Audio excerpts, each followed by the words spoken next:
Motorway rape case. इसमें हमने देखा कि बच्चों के सामने उसकी मां के साथ ज्यादती की गई। आबिद मल्ली था एक और इसको एक साथी था। ये दोनों वहाँ पे आते हैं, उसको खातून को जबरदस्ती नीचे खाई में ले जाते हैं। खाई में ले जाकर ये बारी बारी उस खातून को निशाना बनाते हैं। अब आबिद मल्ली के पीछे पुलिस लग जाती है। ये पुलिस को इतना तिगनी का नाच नचाता है ना, ये पकड़ा नहीं जाता। पाकिस्तान का मोस्ट वांटेड मुल्जिम Abid Malli. Defence murder case Ahmad Javed, क्या इसकी स्टोरी है भाई? रेमंड डेविस सीआईए का एजेंट था, इसकी क्या कहानी थी? रेमंड डेविस कोई आम बंदा नहीं था, सिर्फ एजेंट ही नहीं था, वो मुकम्मल अमेरिका के नायब सदर जो थे वो यहाँ पर पाकिस्तान आए specially for Raymond Davis. Shumaila Rana credit card जो केस है वो क्या सीन था? कितना पैसे का गबन था? बस ये 2-3 जो लोग हैं ना यूट्यूबर, उन पे रेप के भी पर्चे हैं, इक़दाम कत्ल के पर्चे हैं, जुओं के पर्चे हैं, मंशियात के पर्चे हैं। टिफी बट का इनकाउंटर जब होता है, गाड़ी आती है और वो चुराने के लिए आते हैं, तो ये स्टोरी सेम नहीं होगी? इसको आपने काटना नहीं है, इसको आप इसी तरह ऑनियर करना है। मैं सुहेल ज़फ़र चट्टा साहब से मुखातिब हूँ। आपने सीसीडी को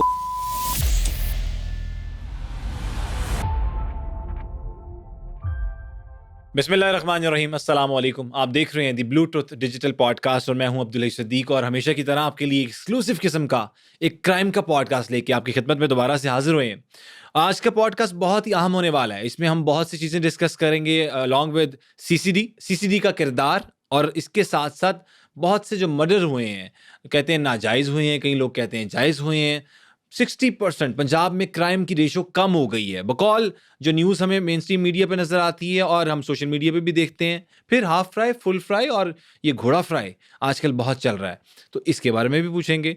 इनके करियर की अगर बात करें तो 1991 से जियो से इन्होंने झंग ग्रुप से आगाज़ किया और आज माशाल्लाह 2026 चल रहा है। अल्लाह इनकी ज़िंदगी करे और क्राइम की दुनिया में इन्होंने बहुत बड़े बड़े क्राइम देखे और ऐसे केसेस को डील किया जो आज भी लोग सुनना चाहते हैं और देखना चाहते हैं। इसीलिए टीबीटी का वतीरा रहा है कि आपको अप टू डेट रखे और ऐसी चीज़ें लाके आपके सामने पेश करे जो आप सुने और उसको देखकर कोई ना कोई चीज़ और कोई ना कोई सबक हासिल करें। रेमंड डेविस केस बहुत बड़ा केस। उसके अलावा अगर हम बात करें तो मोटरवे रेप केस आप सभी जानते हैं एक बड़ा सानिया था, और पाकिस्तान में जिस तरह का ये मामला को लेके चले और फिर इन्होंने जिस तरह से उसको फाइल किया, उसकी जो अपडेट्स थी और उसके बाकायदा तौर पर जो न्यूज़ पैकेजेस इन्होंने एक्सक्लूसिव किस्म की अपनी अपडेट्स देते रहे, वो आपके सामने आज रखने जा रहे हैं। तो इस चैनल को सब्सक्राइब कर लें, साथ साथ अपडेट भी रहेंगे और साथ साथ इससे महसूस भी होंगे। सबसे पहले बहुत शुक्रिया आज के हमारे मेहमान खुसूसी अहमद फराज साहब। सर बहुत शुक्रिया, आफ्टर लॉन्ग टाइम आप यहाँ पे तशरीफ आवरी करके आए। आपका भी शुक्रिया कि आपने मुझे याद रखा सर और अपने प्रोग्राम में मदू किया है। सर बहुत शुक्रिया। Any time sir. अहमद भाई, क्राइम की दुनिया में कदम रखे हुए एक माशाल्लाह 30-32 साल हो गए हैं आपको, क्या खस किया? क्राइम कम हुआ, ज़्यादा हुआ? मतलब कहता है ना अप्स एंड डाउन, क्या देखे? क्राइम रिपोर्टिंग की दुनिया की आप बात कर रहे हैं तो देखें ये एक बहुत बहुत बड़ी बीट है ये क्राइम।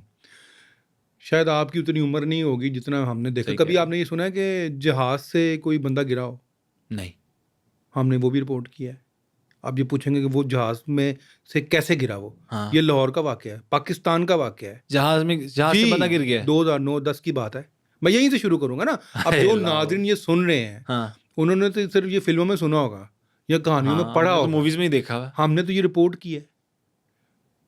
2 लड़के थे, अच्छा बागवानपुरा के, अच्छा, स्कूल बॉय थे। उनकी उम्रें थी 13 से 14 साल। मैट्रिक 9th 10th के वो स्टूडेंट्स थे। तो वो हमारा जो लाहौर एयरपोर्ट जो है, अल्लामा इकबाल इंटरनेशनल एयरपोर्ट जो है, वो बाहर से जो उनकी जो बाउंड्री थी ना, वो बाउंड्री क्रॉस करके तो वो एक जहाज़ तक पहुंच गए। अच्छा, जहाज़ तक पहुंच गए तो वो जहाज़ के अंदर नहीं बैठे, वो जहाँ पर उसका फ़ैन होता है ना, हाँ, जहाँ पर उसका फ़ैन होता है और फिर जब जहाज़ जब उड़ता है, जब टेक ऑफ करता है, हाँ, तो जो उसके व्हील उस गैप में जाते हैं ना, बिल्कुल उस गैप में जाके वो दोनों छुप गए हैं। हो। उस गैप में वो जाके दोनों छुप गए हैं।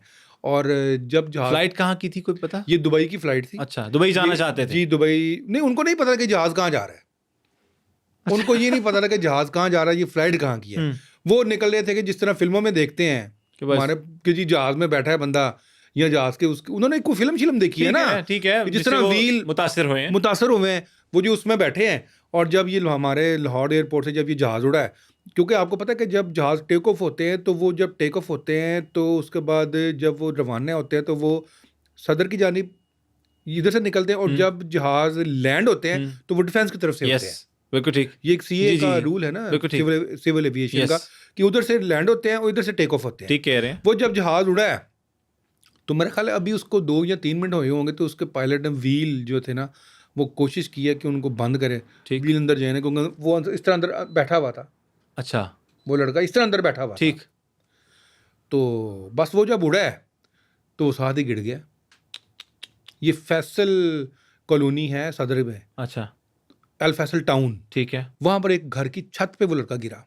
वो जब छत पे गिरा तो मैंने जाके वो क्राइम सीन देखा था। उस छत की जो टाइलें थी ना, टाइलें हाँ, वो जो सीमेंट के साथ लगी हुई थी, जी, जी। वो भी हिल चुकी थी। वो इतनी बुलंदी 10,000 ऑब्वियसली फुट की बुलंदी इतनी से वो जब ऊपर से गिरा वो बंदा गिरा। और उसकी जो जिस्म की हड्डियां थी वो चूर चूर हो गई थी। ये हमने ये भी रिपोर्ट किया। वो कहने का मतलब ये था, ओए, ओए, ओए, ओए, ओए, ओए। ये मैंने खुद रिपोर्ट आपका किया हुआ है। हौसला है सर, जी। आपका हौसला है। अच्छा, उसमें इस लड़के की तो डेड बॉडी मिल गई, लेकिन वो दूसरे की डेड बॉडी आज तक नहीं मिल सकी।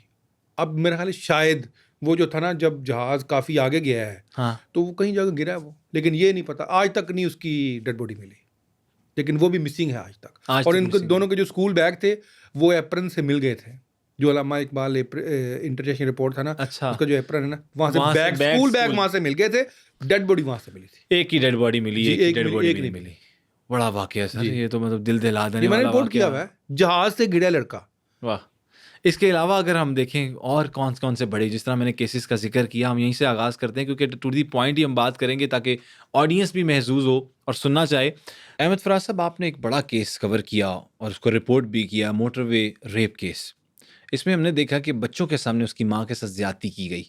वो सारा मामला क्या था, ज़रा बताइएगा ऑडियंस को। ताई साहब, आपने बिल्कुल सही फरमाया। ये वाकई एक दिल दहलाने वाली ये वाकया था। स्टोरी तो मैं नहीं कहूँगा, स्टोरी तो स्टोरी होती है ना, Yes. ये वाकया था जो हमने रिपोर्ट किया।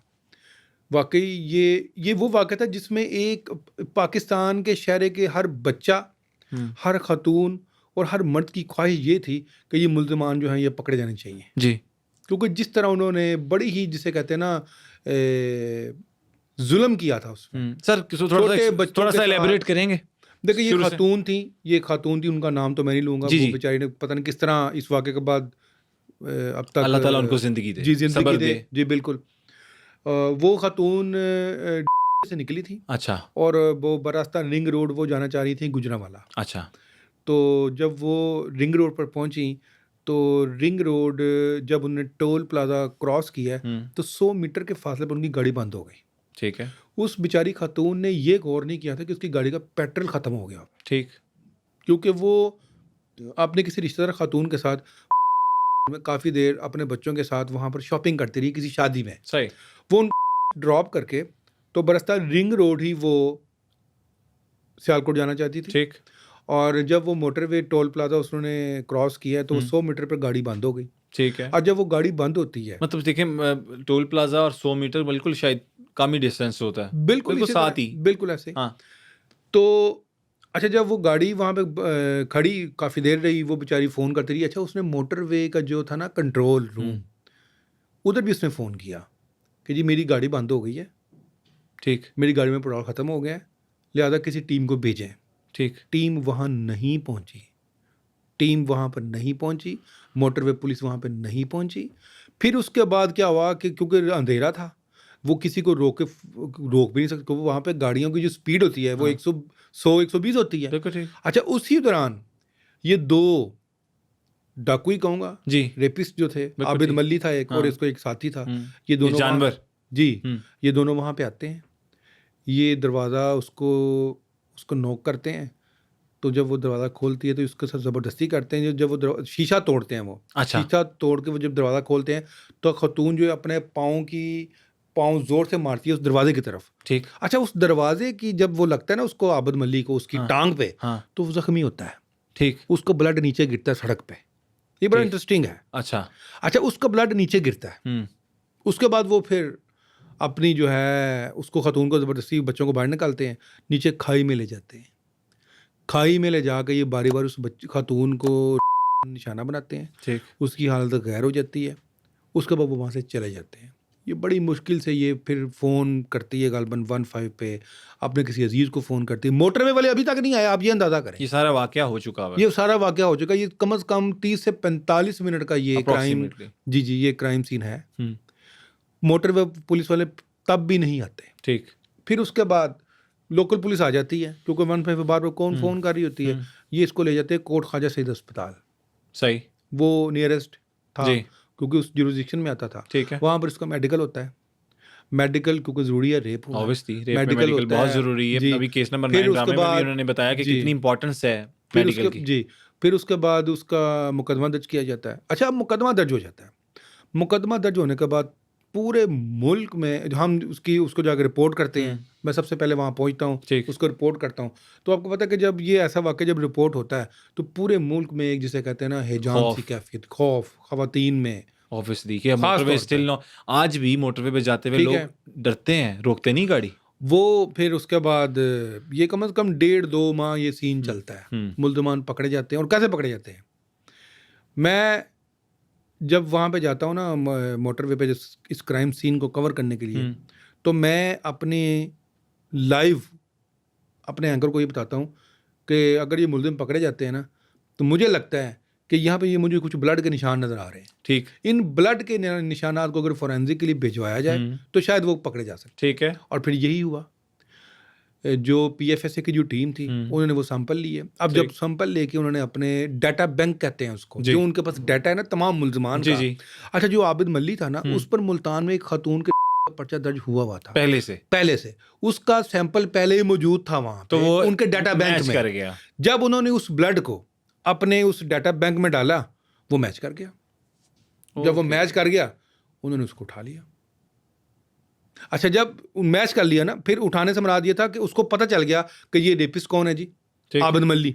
अब आबिद मल्ली के पीछे पुलिस सारी लग जाती है। ठीक है। ये पुलिस को इतना तिगनी का नाच नहीं बड़ा ये पकड़े नहीं जाता। ये कभी इधर निकल जाता, भाई साहब, पुलिस मौके पे जाती, ये वहां से निकल जाता। पुलिस फैसल टाउन गई, ये वहां से निकल गया। काने गई, ये वहां से निकल गया। पता चल गया था कि यही है। अब वो सिर्फ भाग रहा था। ठीक है। और पुलिस उसको पकड़ना था। एक वक्त आया कि हमें पूरी इन्फॉर्मेशन मिल गई कि आज इसने पकड़े जाना है। अच्छा। मेरे ब्यूरो चीफ है रईस अंसारी साहब। जी। उन्होंने भी इस पे काफी वर्क किया, ये मोटर केस पे ना, क्योंकि उनकी वो स्पेशलाइज्ड हैं हेल्थ के। ठीक है। वो खातून की हेल्थ से लेके पोस्ट जो DNA था तमाम, वो यानी कि वो भी साथ साथ कर रहे थे। क्राइम को इधर से मैं देख रहा था, हेल्थ को वो देख रहे थे, रिपोर्ट्स ये वो बड़े एक्सपर्ट हैं वो। रईस अंसारी साहब से मेरी डिस्कशन हुई। मैंने कहा जी आज मुल्ज़िम पकड़ा जाएगा। तो मुझे उनके अल्फाज आज भी याद है। उन्होंने पता मुझे क्या कहा? उन्होंने कहा ये खबर नहीं देनी तुमने। अच्छा। अंदाज़ा करें आप, कभी सहाफ़ी को ये कहा जाता है कि खबर ना दो।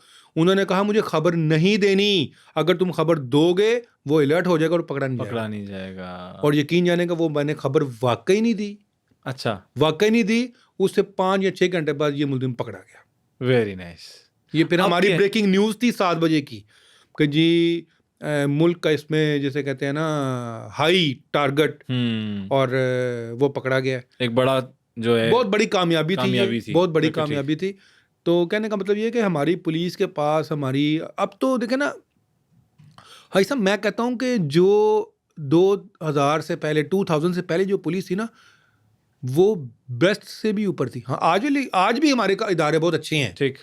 कैसे भाई, अब तो इनके पास जदीद टेक्नोलॉजी है। हाँ जी, यही आ गया। पहले ना सेफ सिटी था, ना कोई PFSA थे जिसमें फोरेंसिक के लिए भेजते हैं, ना ही आपके पास ये जदीद टेक्नोलॉजी थी, ना ही CDRs होती थी। उन्होंने तो उसके बगैर वो मुल्ज़िम पकड़े पूरा टॉप 10 खत्म किया। सही कह रहे हैं आप। देखें ना वो क्या थे, उन्होंने अपनी इंफॉर्मेशन के साथ, अपने जहन के साथ वो मुल्ज़िमों तक पहुंचते थे। अब इनके पास तो बहुत कुछ टेक्नोलॉजीज हैं। मोबाइल ही नहीं मान, रैकी लगाते मोबाइल ही नहीं मान, बिल्कुल लोकेशन ही नहीं मान। सबसे अहम चीज जो है किसी तक पहुंचने के लिए वो उसको मोबाइल है। अच्छा, अगर मोबाइल फेंक देता है मुल्जिम या कोई इस तरह की अपनी सिम तोड़ देता है, मोबाइल उसके पास ही होता है, चलो सिम तोड़ के फेंक देता, मोबाइल नहीं फेंकता, क्या वो भी ट्रेसेबल है? बिल्कुल ट्रेसेबल है भाई। अगर आपने मोबाइल आपके पास मौजूद है जी, आप यहाँ से उठेंगे तो आपकी लास्ट लोकेशन ये गुलबर्ग की है ना।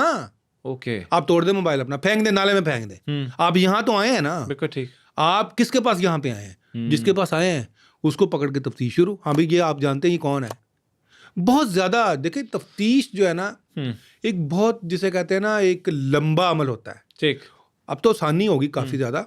जहां तक आपने लोकेशन की बात की, तो मैं जहां जहां जाऊंगा लाहौर में 5-6 जगह पे गया हूँ। जब मोबाइल कंपनी से ये मेरा डाटा निकलवाएंगे, वो बताएंगे कि ये लिबर्टी में भी गया है, ये जोहो टाउन भी गया है, बिल्कुल ठीक, ये जो उधर भी गया है, गुलबर्ग भी गया है, तो ये तो अब आसान है, अब आसान हो जी। चुका है।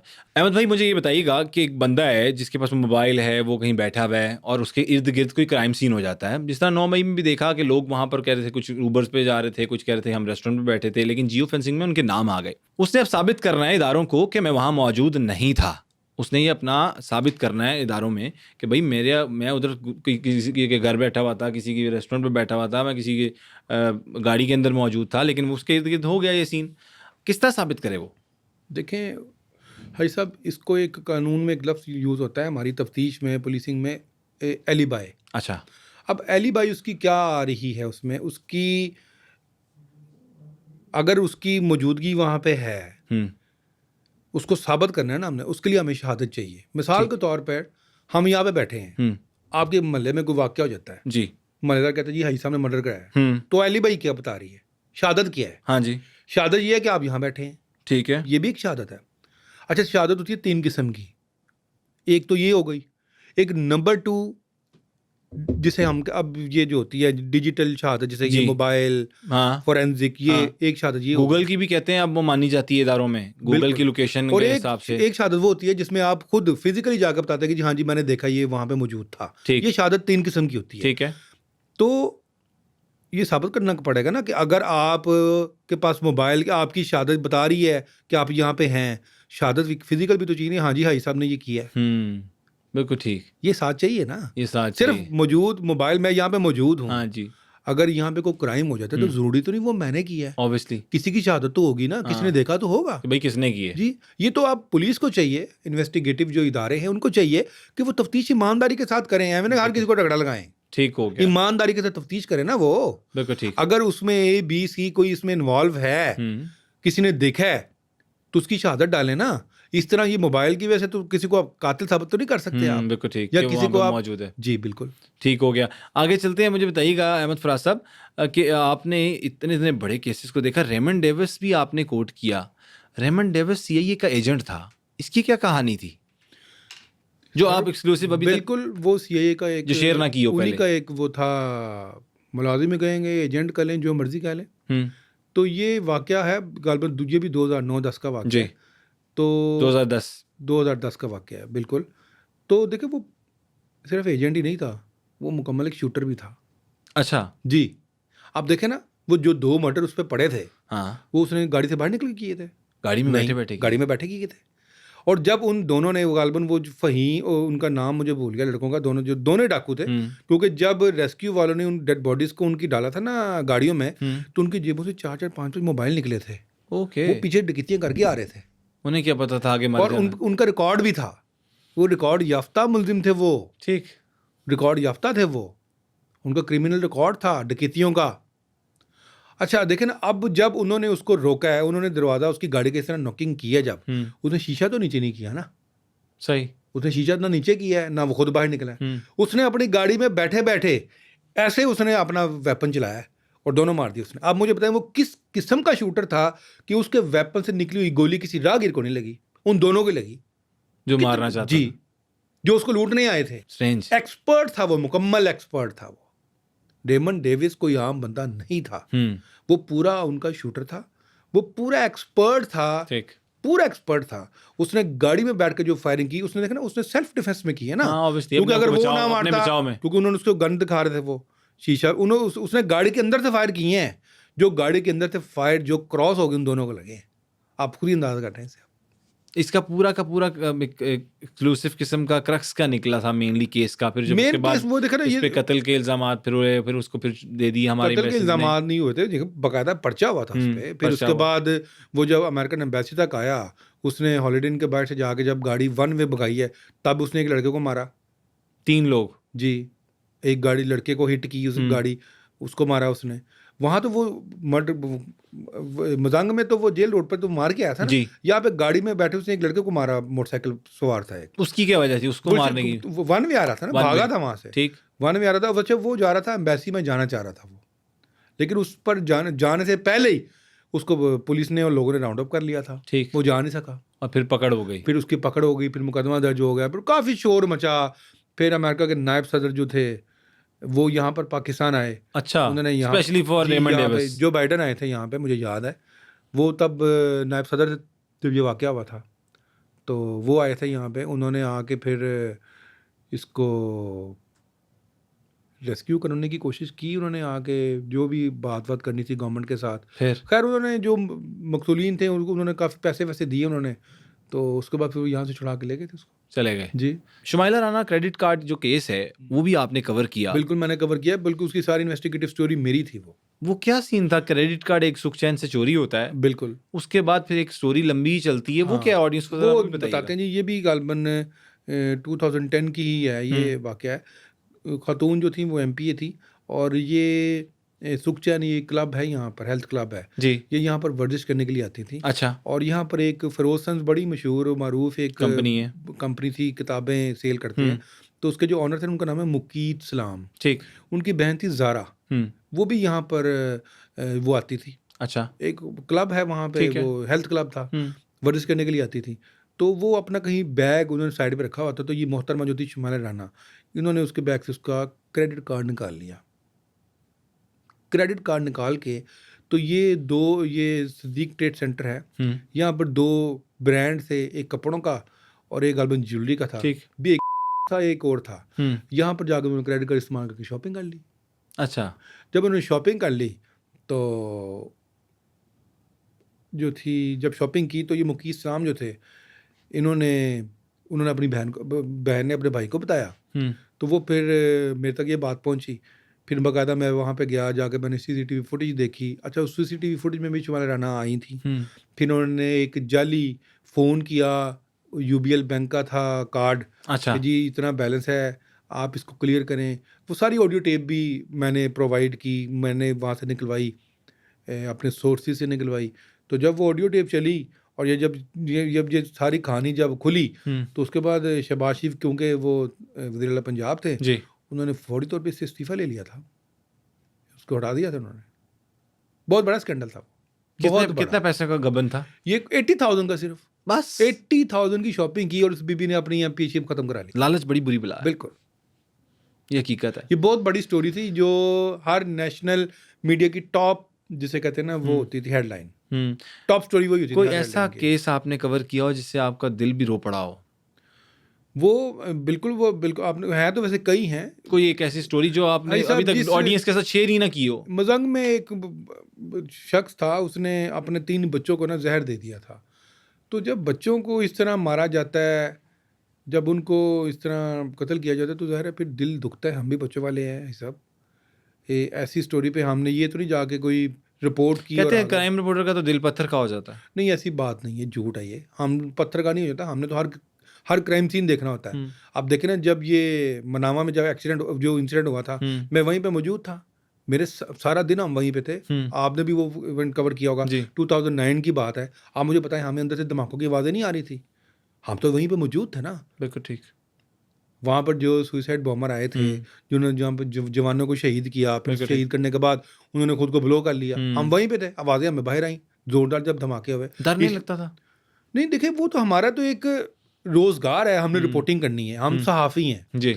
हमने जंगें भी कवर करनी है। ये जो पाक इंडिया जंग हुई थी, ये हमने कवर नहीं की। लाहौर में कितनी जगह पे मिसाइल गिरे थे, हमने वो कवर किए। आवाम भी साथ देख, ठीक है। मुरीद के उन्होंने सबसे पहले अटैक किया, फिर उन्होंने भावलपुर में अटैक किया, तो ये हमने कवर किए हैं ना। बिल्कुल ठीक। ये तो हमारा काम है। अब देखें, हमारा काम ऐसा है कि लोगों ने जिस जगह पे मर्डर होना है या ब्लास्ट होना है, लोगों ने वहां से भागना है, सही, लेकिन हमने वहां पे पहुंचना है। हमने, क्योंकि हमारा काम ये है, हम प्रोफेशनल्स, हम जर्नलिस्ट हैं, तो हमने तो ये करना है। अहमद फराज साहब, कितने बच्चे हैं? माशाल्लाह। मेरे जी 2 बेटे 2 बेटियां हैं। माशाल्लाह। और भाभी ने कभी नहीं कहा कि यार ये काम छोड़ दो, बड़ा खतरनाक काम करते हो? नहीं, भाभी जब मेरी शादी हुई थी, मैं शादी से पहले का ये काम कर रहा हूँ। हाँ, लेकिन फिर भी बच्चों ने नहीं कहा पापा ये बड़ा, आप गैंगस्टर्स के साथ कभी बात ठीक है, लेकिन वो कोई मार जाए, कोई रास्ते में कोई इस तरह की दुश्मनियां पाल लें, क्योंकि इसमें दुश्मनियां तो पलती है ना जब आप रिपोर्ट करते हैं कई दफा मुल्जिम को। थ्रेट्स, क्या धमकियां क्या क्या आई आज तक? इतने बड़े करियर में, 30 साल के करियर में क्या क्या धमकियां फेस की अहमद फराज ने? धमकी क्या हो सकती है? जान से मार देने की से ज़्यादा बड़ी कोई धमकी होती है? कभी किसी ने आपकी फैमिली को तंग करने की कोशिश की हो? नहीं, अल्हम्दुलिल्लाह कभी नहीं, फैमिली को तो कभी नहीं किसी ने तंग की, लेकिन हमारी ज़ात तक जब कोई धमकी या कोई एक्शन होता है तो मैंने देखा मेरे पास क्या है, मेरे पास ये कलम है, मेरे पास कोई पिस्टल नहीं है, कोई मेरे पास चाकू छुरी नहीं है। मैं खुद कानून को अगर मैं रिपोर्ट करता हूँ या मैं खुद एक पढ़ा लिखा एक जर्नलिस्ट हूँ इस माशरे का, इस सोसाइटी का, तो मैंने कानून को हाथ में नहीं लेना। मेरे लिए एक सबसे आसान क्या हल है, वो ये है कि मैं कानून का सहारा लेता हूँ। मैं कानून के जरिए मुकदमा दर्ज कराऊंगा, और मैंने कराए भी हैं। करवाए भी हैं? अब तक कितने मुकदमा दर्ज करवाए? 2-3 करवाए हैं बस। आपको पता है कि लाइफ में इस तरह सहाफियों की लड़ाइयाँ भी होती हैं, मारकुटाइयाँ भी होती हैं, तो ये चलता रहता है। हमने प्रोफेशन छोड़ के भागना तो नहीं है ना। अब छोड़ के हम क्या किसी बैंक में लग जाएंगे? हमें किसी बैंक में नौकरी नहीं देनी। ये बात है। ये क्या वजह है कि जो मीडिया वाले लोग हैं वो कहते हैं सानू यही आंदा है, इस तो अलावा कुछ नहीं आंदा? हाँ, तो मेरी बात सुने ना ऐसा, मैं कभी दिल किया चेंज करने का करियर? बहुत ज़्यादा जी, कई दफ़ा किया, लेकिन क्या करें, 35 ईयर्स हो गए हैं ये मुझे इस प्रोफेशन में। अब मैं छोड़ के क्या करूँगा, मुझे बताएं। अब तो ऑब्वियसली कितना अर्सा आपने अब छोड़ के मैं किसी बैंक में या किसी सरकारी नौकरी तो मुझे मिलनी कोई नहीं है, या किसी प्राइवेट जगह पे मैं क्या करूँगा? किसी कंपनी ने ऑफर नहीं किया आज तक कि आप हमारे पास आ जाएं, हमारे कोई मामला? क्यों करेंगे वो? कोई मामला इदारा अगर जब जिस निजी टीवी के साथ आप मुंसलिक हैं इतने अरसे से, इदारे ने आपको हमेशा साथ बिल्कुल सपोर्ट दी? मैं अगर आज किसी मुकाम पे खड़ा हूँ तो मैं अपने इदारे की वजह से खड़ा हूँ। अगर आज मैं आपके प्रोग्राम में बैठा हूँ तो मैं अपने इदारे की वजह से बैठा हूँ। आपकी सबसे ज्यादा किससे दोस्ती है इस मीडिया इंडस्ट्री के अंदर? दोस्तों के साथ ही की जाती है, आप भी पुराने दोस्त हैं, आपके साथ भी कई दफा की है। लेकिन मेनली होता है ना कि मेरा ये इस बंदे के साथ बहुत अच्छा ताल्लुक है, हामिद मीर साहब जिस तरह, ये सलीम मेरी शाफी सही साहब दोस्त हैं, जी, मेरी उसके अलावा ये सारे जो बड़े नाम अरशद हैं। अंसारी साहब हमारे लाहौर प्रेस क्लब के सदर हैं। अच्छा, तो आपको पता है वो बड़े ग्रेट आदमी हैं। तो हमें भी जब भी हम पे कोई ऐसी कोई मुश्किल घड़ी आती है तो हमने अरशद साहब से डिस्कस करनी होती है, क्योंकि वो उसका हमारे साथ चलता है। और वो हल निकाल अरशद हो गया, रईस अंसारी हो गए, तो ये लोग आपको पता है ना, ये पुराने लोग हैं, पुराने जर्नलिस्ट हैं, और हमारे भी साथ उनका एक पुराना एक ताल्लुक है 3 दहाइयों से। बिल्कुल ठीक। तो आपने जो सवाल किया, मैं तो अगर किसी से डिस्कस करूंगा तो वो अरशद ही है। अरशद अंसारी से करूंगा। अच्छा जी। अरशद अंसारी ऐसा एक बंदा है जिससे आप अपने प्रॉब्लम डिस्कस करनी, तो उसने तमाशा नहीं देखना, उसने आपके साथ चल पड़ना है। आपने भी आजमाया हुआ है। बिल्कुल ठीक कह रहे हैं, बिल्कुल ठीक कह रहे हैं। और बड़ी बात होती है मुखलिस दोस्त मिलना भी आजकल के दौर में। अच्छा, मुझे ये बताइएगा कि ये सारे मामला तो आपने देखे ही, सीसीडी का किरदार, और आपने परसों चौथ एक चीज़, मैंने आप अगर कहते हैं इजाज़त देते हैं तो पढ़ देता हूँ, आपने एक चीज़ बड़ी कोट की है। सुहेल ज़फ़र चट्टा ने सीसीडी को एक विंग नहीं बल्कि ब्रांड बना दिया है। अगर इन्होंने इस ब्रांड को बचाना है तो इसे जराइम पेशा यूट्यूबर से बचाए। इन्होंने अपने जराइम छुपाने के लिए इन चैनल्स को ढाल बनाया हुआ है ताकि तारीफ़ें कर करके आपकी नज़रों से बच सकें। इनको रोकें, ये आपकी नेक नामी नहीं बल्कि बदनामी का बायस बन रहे हैं। अहमद फराज साफ़ी साहब, ये आपकी एक चीज़ कोट हुई है, बड़ी लोगों को बड़ी इस पे तकलीफ भी हो रही है। क्या समझते हैं? तकलीफ किनको हो रही है? उन जराइम पेशा अफराद को। अब यही होती है। ये बताएं, आप पे कोई पर्चा है? आप जराइम पेशा? अल्हम्दुलिल्लाह, अल्लाह का ना करे। आप सहाफ़ी हैं, बिल्कुल ठीक, एक यूट्यूब चैनल चलाते हैं, डिजिटल मीडिया पे आप काम करते हैं। मुझे ये बताएं कि आप डिजिटल मीडिया पे काम करते हैं, क्या कोई मकसद है आपका यहाँ पे? नहीं। उनका क्या मकसद है? जिन पे 35 40 पर्चे हैं, मंशियात के, 302 के, इक़दाम कत्ल के, रेप के पर्चे हैं। ये 2-3 जो लोग हैं ना यूट्यूबर्स, उन पे रेप के भी पर्चे हैं, इक़दाम कत्ल के पर्चे हैं, जुओं के पर्चे हैं, मंशियात के पर्चे हैं। मुझे ये बताएं कि जब वो अपना एक यूट्यूब चैनल बनाते हैं और यूट्यूब चैनल बनाकर वो किसी इदारे के बारे में तारीफ़ें कर रहे हैं, क्यों कर रहे हैं? अच्छा, सिर्फ इस वजह से कर रहे हैं ना, सिर्फ इसलिए वजह से कर रहे हैं कि उनको ना पूछें। तो मैं दोबारा आपके तवज्जुह से, इसको आपने काटना नहीं है, बिल्कुल ठीक, इसको आप इसी तरह ऑन एयर करना है। मैं सुहेल ज़फ़र चट्टा साहब से मुखातिब हूँ। मैं एक एडिशनल आईजी, एक बड़े ही ईमानदार ऑफिसर, सीजन्ड पुलिस ऑफिसर से मैं मुखातिब हूँ। मैं दोबारा सुहेल ज़फ़र चट्टा साहब से ये कहूँगा कि आपने सीसीडी को एक विंग नहीं, आपने उसको ब्रांड बना दिया है। ब्रांड सिर्फ मुल्क की सतह पर नहीं बल्कि पूरी दुनिया में आपका नाम डंका बज रहा है सीसीडी का। पूरी दुनिया में जहाँ जहाँ पाकिस्तानी मौजूद हैं, जहाँ जहाँ हमारे जो है लाहौर के रहने वाले, पंजाब के रहने वाले, पाकिस्तान के रहने वाले मौजूद हैं, वो आपको जानते हैं, वो सीसीडी को जानना शुरू हो गए हैं। आपने उनकी उम्मीदों पर पूरा उतरे, लेकिन माज़रत के साथ ये जो क्रिमिनल यूट्यूबर्स हैं, इनसे अपनी जान छुड़ाएं। ये आपके हक़ में प्रोग्राम सिर्फ इसलिए करते हैं कि आपकी नज़रें उन तक ना जाएं। आप कि आप उनको कानून की चार दीवारी में लेके आएं, सबसे पहले उनके मुंह बंद करें और उनको वापस जेलों में भेजें। देखें, ये टारगेट है उनका, सीसीडी के हक में अगर कोई प्रोग्राम कर रहा है तो क्यों कर रहा है। और माजर के साथ आपकी ही फोर्स के कुछ इंस्पेक्टर्स, कुछ डीएसपी इनको प्रमोट करते हैं। अच्छा, आपकी टीम के लोग इनको प्रमोट करते हैं, सिर्फ इसलिए प्रमोट करते हैं कि वो उनके हक में प्रोग्राम करते हैं। देखिए, आपको उनकी कोई जरूरत नहीं है। यहाँ पे पूरा इंटरनेशनल मीडिया वो आपके लिए प्रोग्राम करता है, आपका नाम लेता है, पॉजिटिव प्रोग्राम करता है, आप उनसे जान छुड़ाएं। बिल्कुल ठीक। बड़ी एक आपने अच्छी बात की कि जो भी इस तरह के पेशेवराना लोग हैं उनको पकड़ना चाहिए, जिनके ऊपर इस तरह के मुकदमात दर्ज हैं। जिस तरह आपने जुए के बात की, इक़दाम कत्ल की बात की, मंशियात की बात की, तो मतलब इनको मंशियात के मुकदमात हैं। सीसीडी तो कहते हैं किसी को माफ नहीं कर रहा, तो फिर इस तरह के नहीं, हाँ, तो क्रिमिनल को माफ नहीं ना कर दो, ये क्रिमिनल है। सुहेल ज़फ़र चड्ढा साहब के आने के बाद 60% लोग कहते हैं क्राइम कम हुआ। मुबैना तौर पर ये कहा जा रहा है 1400-1500 बंदा मार दिए। अदालतें उस तरह से सपोर्ट में नहीं है। वो क्या कहते हैं ना, एक उनका आपस में कोई लिंक नहीं रहा अदालतों का। ये भी कहा जा रहा है मुबैना तौर पर कि अदालतें काम नहीं कर रही। क्या फैसले अदालतें क्यों नहीं कर रही? ये डायरेक्ट उनको पुलिस मुकाबला होता है, पता चलता है जी बंदा मर गया, ऐसे ही। तो आप क्या समझते हैं, ये किस तरह से इस इक़दाम को किस तरह से देखते हैं आप? ये लोग नहीं कह रहे, ये फिगर कह रहा है। 60% क्राइम कम हुआ है। भाई साहब, सालाना 2400 मर्डर होते थे। 2400 मर्डर, जिनमें dacoity, rape, kidnapping for ransom और एनिमिनिटी या गुज़राती दावत हो गई। वो अब वो मर्डर आपको पता कितने हो गए हैं? 2400 से कम हो गए जब से सीसीडी वजूद में आई जी। 800। ठीक। अब 800 मर्डर जो है उनमें आप देख लें ऑनर किलिंग भी है, उनमें कुछ एनिमिनिटी को दुश्मनियों पे चल रहे हैं, या रागीर को झगड़ा हुआ है। देखिए, ये तो होने हैं ना, ये मैं पूरे पंजाब की बात कर रहा हूँ। 60% मर्डर जो थे वो कम हो गए हैं। किसकी वजह से? सीसीडी के खौफ की वजह से। ठीक। अब डकैती क्राइम जो है, जिसको हम क्रिमिनल अगेंस्ट पर्सन कहते हैं, या क्रिमिनल अगेंस्ट प्रॉपर्टी जी, जिसमें डकैती होती है, जिसमें चोरी होती है, वो गालबन वो भी 65% तक खत्म हो गया। वो 30-35%, देखो वो उतने तो होना है। 35-30 क्राइम खत्म जड़ से तो नहीं हो सकता, लेकिन कम हो सकता है। वो उन्होंने कम करने में वो कामयाब हो गए हैं। बिल्कुल ठीक। और आप समझते हैं कि ये इस तरह अदालतें बाकायदा तौर पर क्यों नहीं अपने फ्रंट एंड पे आ रही और इनका फैसले सुना रही? उसकी क्या वजह समझते हैं हम? अदालतों से ज्यादा तेज फैसले सीसीडी वाले सुना रहे हैं। जिस तरह वो मुल्जिमों को पकड़ कर, देखें, ये जितने आप पुलिस मुकाबलों की बात करते हैं ना, ये कोई अभी आप देखें ना, ये रिसेंटली एक वाकया हुआ कान्हा में जी, एक बिल्कुल लाइव एनकाउंटर हुआ है जिसमें एक सीसीडी का ही एक जवान शहीद हुआ है। देखिए, वो भी तो शहादत है ना उनकी। क्या है, वो भी डाकू को पकड़ने जा रहे थे ना। बात तो ठीक है, उनकी भी कई लोग मैंने देखा, ये कई मौक़ों पे ये जब डाकुओं को पकड़ने के लिए गए हैं, आगे से मज़ामत हुई, इनके जवान जख्मी हुए हैं। लेकिन ये कब तक इस तरह से चलता रहेगा? मतलब मेनली जब तक क्रिमिनल है तब तक सीसीडी भी है, और सीसीडी भी इनको पकड़ती रहेगी, इनको कानून के कटहरे में वो लाते रहेंगे। माफ़ी किसी की नहीं है। माफ़ी किसी की नहीं है। आप सिफारिश नहीं कर सकते सीसीडी वालों को किसी की। अच्छा जी, बेगुनाह की सिफारिश कर सकते, गुनाहगार की सिफारिश नहीं कर सकते। कोई चक्कर ही नहीं है, कोई रेफरेंस नहीं है, कोई रेफरेंस नहीं है, सब बराबर है।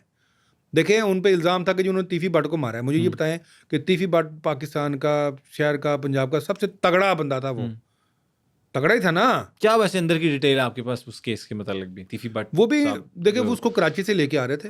और जहाँ तक कोई गाड़ी आती है, और वो गाड़ी आती है या कुछ लोग उनको छुड़ाने के लिए आते हैं। इस दौरान 2 पुलिस वाले भी जख्मी भी होते हैं, और इस दौरान फायरिंग। स्टोरी सेम नहीं हो गई?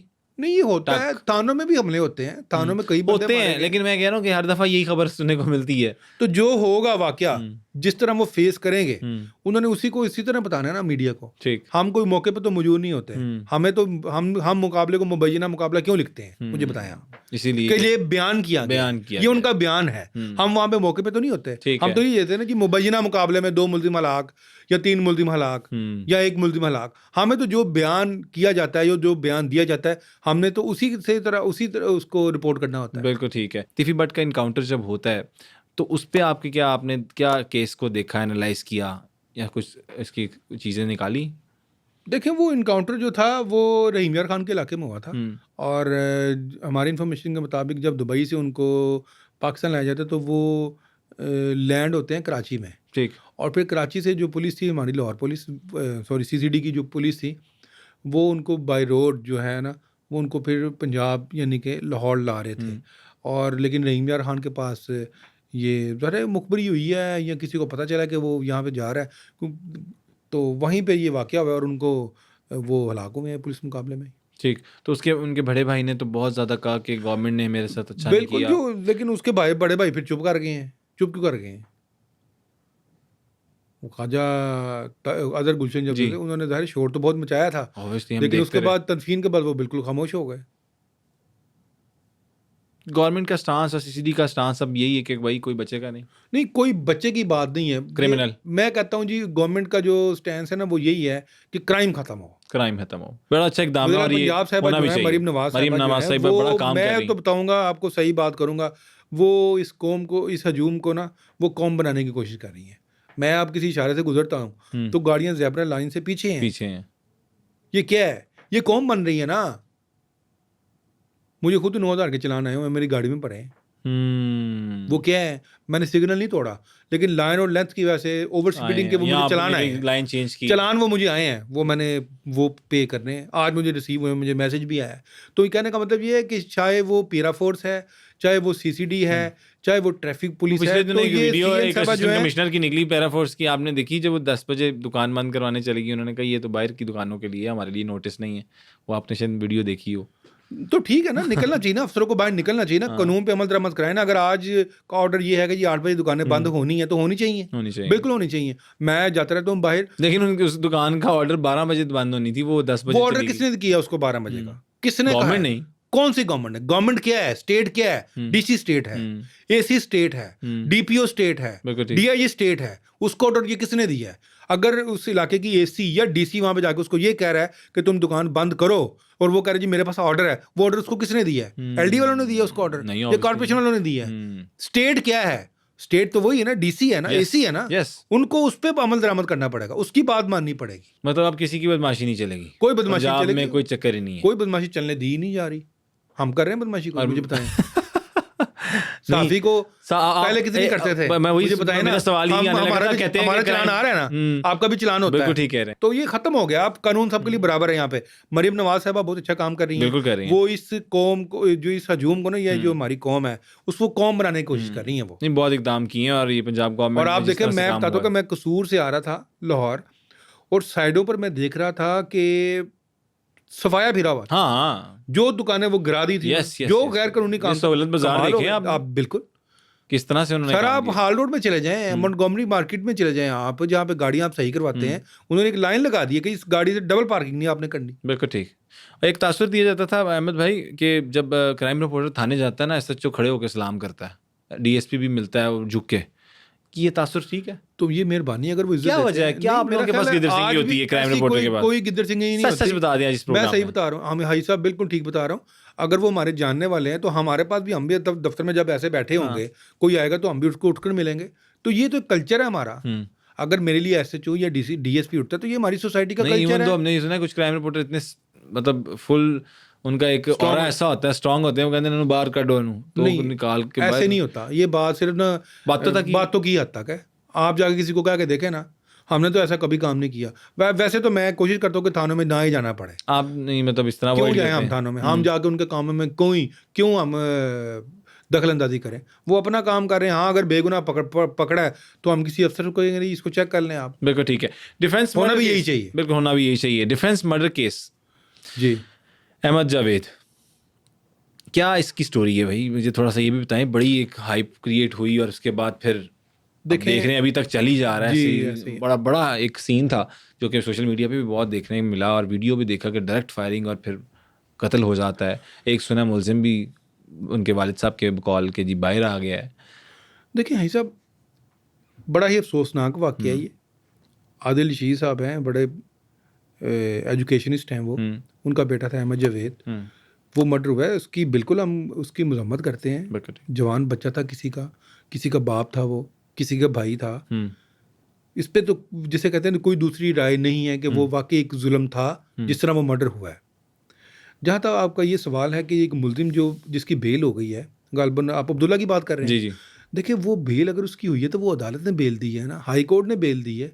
वो जेल तोड़ कर तो नहीं भागा। जेल तोड़ से भागा वो? मुझे बताएं आप। ठीक, कोई जेल तोड़ के तो नहीं आया ना वो। 2-2.5 माह, देखिए इस वाक़े को गालबन 6 माह हो गए। जी। तो 3-4 मुलजिम थे, इसमें 2 गार्ड थे गालबन और एक ये था। अब देखे ना, वो जो 2 गार्ड थे उसके वो अभी तक अंदर हैं, उसकी अदालत ने बेल नहीं ली उनकी, वो भी अंदर ही हैं। इसकी बेल हो गई है। अदालत ने, मुझे नहीं ये पता कि अदालत ने किन वजूहात की बिना पर, और अदालत भी कौन सी छोटी मोटी अदालत नहीं, हाई कोर्ट ने बेल ली है उसकी बच्चे की। और वो बच्चा जो खुद यतीम है, सुहेल सुकैरा साहब एक बात कहते होते हैं, डीआईजी हैं जी, ये जब कैप्टन मुबीन शहीद हुए ना, तो एक जगह पे वो बैठे थे, उसमें तमाम अफसर बैठे हुए थे, वो आईजी साहब से मुखातिब होकर कह रहे थे कि डॉक्टर साहब उनसे पूछा जाए जिनका बाप चला जाता है, तो इस बच्चे का बाप भी मर्डर हो गया हुआ है, मुबशर नाम था उनका, शादी में मर्डर हुए थे जी, उनके सगे भतीजे की शादी थी जिसमें उनको मर्डर किया गया। तो ये बच्चा जो है अब्दुल्ला, ये उनका बेटा है, यतीम बच्चा है, वो वहाँ पे गया है। और ये तो नज़र भी आ रहा है सीसीटीवी कैमरों का, ये बाहर खड़ा है। ठीक है, उन्होंने मुकदमा जो दर्ज करवाया है उन्होंने उसको फेस किया है, और अगर उन्होंने अब बुरी ज़मानत करवाई तो बुरी ज़मानत भी उनकी 2-2.5 माह चली। बुरी ज़मानत के बाद इस बच्चे ने फिर सरेंडर किया है, इसने सरेंडर किया, अब्दुल्ला ने, इसने अपनी गिरफ्तारी दी है। अदालत जब बुरी ज़मानत उसकी ख़त्म हुई, उसने खुद सरेंडर किया है, ये अंदर गया, तो अब उसकी बेल हो गई है। तो मेरा ख्याल है सबको मानना चाहिए कानून की, कहते तो हैं जी कानून की, हम सब कानून पे अमल दरामद करेंगे या कानून की बात मानेंगे। तो हाई कोर्ट ने अगर उसकी बेल ले ली है तो जरा ट्रायल तो चलेगा अभी। बिल्कुल, ट्रायल तो चलेगा, बरी तो नहीं हो गया ना। बिल्कुल ठीक है, अभी तो ट्रायल तो उसका चलने, वेट करें। अच्छा अहमद भाई, एक चीज़ मैं आपसे पूछना चाह रहा हूँ कि इधर जिसके पास पैसा है या एलीट है, एक पूरा सिस्टम है, एक नेटवर्क है, वो कुछ भी कर जाए, कभी वो गाड़ी में किसी को कुचल के चला जाए, वो किसी का मर्डर कर दे, वो इस मुल्क में कुछ भी कर ले, लेकिन उसके पास पैसा है, कायदे आज़म बहुत ज़्यादा है, तो उसकी बचत हो जाती है। इससे आप इत्तेफाक करते हैं? मैं ऐसे इत्तेफाक नहीं करता हूँ भाई। बात पता क्या है, अब चीज़ें बहुत चेंज हो चुकी हैं, चीज़ें बहुत चेंज हो चुकी हैं। मैंने खुद देखा है, एक मलिक रियाज साहब पे भी पर्चा हो गया था, जो टैकॉन हैं जी, उन पर पर्चा हो गया था। ये गालबन इधर काना के इलाके में, पुरानी बात है। तो ये अब ऐसी बात कोई नहीं है, ताकतवर की और कमज़ोर की बात नहीं है। यहाँ पर हमारे मुल्क में काफ़ी चीज़ें अब बेहतर होनी शुरू हो गई, ख़ासतौर पर मैं पंजाब की बात करता हूँ। ठीक। तो कई हम देखते हैं मुकदमे, कई ऐसे वाक़यात देखते हैं जिसमें तगड़े से तगड़ा जो है उस पर पर्चे हो जाते हैं। सही हो गया। कोई ऐसा रिग्रेट लाइफ का रह गया हो जो कभी सोचा हो कि यार ये होना चाहिए था या ये इस तरह कर लेता? अहमद फराज, आपकी बात ठीक है। मेरे वालिद साहब मरहूम कहते थे कि यार ये छाड़ा नौकरी, सरकारी नौकरी कर, जितनी मौजें सरकारी मुलाजिम के पास है ना वो कोई नहीं कर रहा।